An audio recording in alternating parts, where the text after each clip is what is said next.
I could talk to the animals, just imagine it, chatting with a chimp and chimpanzee. Imagine talking to a tiger, chatting with a cheetah. What a neat achievement it would be if we could talk to the animals, learn all their languages, maybe take an animal degree. I'd study elephant and eagle, buffalo and beagle, alligator, guinea pig and flea.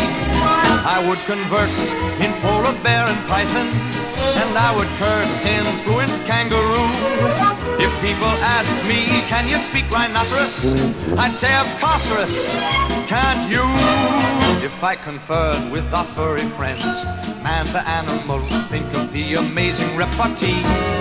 If I could walk with the animals, talk with the animals, grunt and squeak and squawk with the animals, and they could talk to me. If I consulted with quadrupeds, think what fun we'd have asking over crocodiles for tea.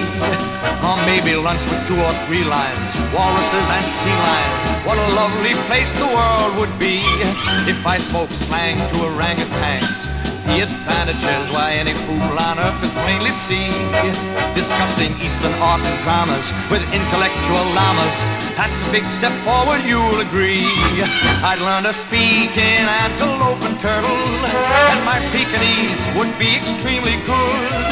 If I were asked to sing in hippopotamus, I'd say why notamus, and I would. If I could parlay with pachyderms, it's a fairy tale worthy of Hans Andersen and Grimm.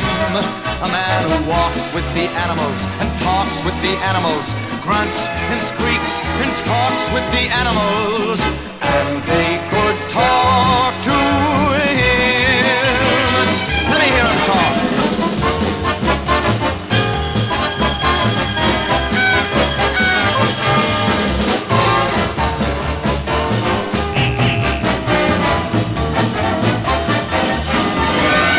Study every creature's language, so I could speak to all of them on sight.